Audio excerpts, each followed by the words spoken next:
জি বাংলার জনপ্রিয় ধারাবাহিক মিঠি ঝোড়া দিনে দিনে বাড়ছে ধারাবাহিকের টিআরপি। গত সপ্তাহে সময়ের পরিবর্তন হওয়ার পর এবং কাহিনীতে একের পর এক চমক আসার পর দিনে দিনে বাড়ছে ধারাবাহিকের জনপ্রিয়তা।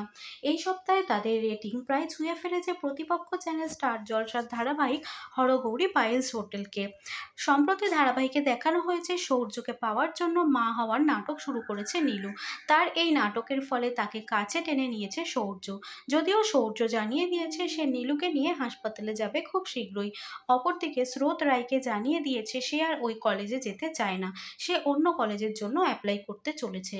স্রোতের সমস্ত কথা অনির্বাণকে জানিয়েছে রায়। অনির্বাণও আশ্বস্ত করেছে সে একটা ব্যবস্থা করবে। যদিও পরের দিন রায়ের অনির্বাণের বাড়ি যাওয়ার কথা ছিল, কিন্তু সেই দিনই চলে আসে নীলু। ইতিমধ্যেই ধারাবাহিকে দেখানো হয়েছে রাইয়ের বাড়ি থেকে চলে যাওয়ার আগেই চলে এসেছে নীলু। বৌমনি রাইকে চলে যেতে বললেও রাই তাতে রাজি হয় না। সে বলে সে যদি এই সময় চলে যায় তাহলে নীলুর খারাপ লাগবে। নীলু এসেছে তখন তার যাওয়াটা ঠিক হবে না। আর কাউকে সে এটাও বলতে পারবে না যে সে তার স্যারের বাড়ি যাবে, তাহলে আরও সমস্যা বাড়বে। রায়ের এই কথা শুনে তার সঙ্গে সহমত পোষণ করেন বৌমনি। ওদিকে রায়ের জন্য অপেক্ষা করতে থাকে অনির্বাণ। সে ভাবতে থাকে কেন রায়ের আসতে এতটা সময় লাগছে। আসলে অনির্বাণ ভেবেছিল আজ রায় আসলে সে তাকে তার সমস্ত মনের কথা খুলে বলবে। তখনই অনির্বাণকে মেসেজ করে রায়, জানিয়ে দেয় একটা গুরুত্বপূর্ণ কারণে সে আজ আসতে পারবে না। মেসেজটা দেখেই রেগে যায় অনির্বাণ। সে মনে মনে ভাবে সব দোষ তার। রায়কে সে একটু বেশি সাহস দিয়ে দিয়েছে।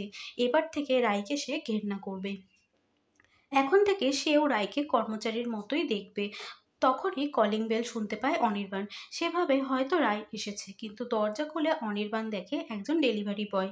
অনির্বাণ তাকে জিজ্ঞাসা করে জানতে পারে রায় তার জন্য খাবার পাঠিয়েছে। সেটা দেখে আরও রেগে যায় অনির্বাণ। সে ডেলিভারি বয়কে 500 টাকা দিয়ে বলে খাবারটা রায়ের বাড়িতে দিয়ে দিতে। ছেলেটাও রাজি হয়ে যায়।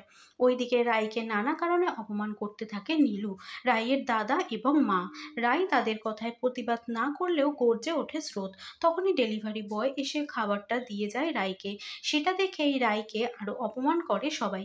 রায় মনে মনে ভাবতে থাকে কেন অনির্বাণ তার পাঠানো খাবারটা নিল না। তাহলে কি এবার ভাঙন ধরবে রায় আর অনির্বাণের ভালোবাসায়?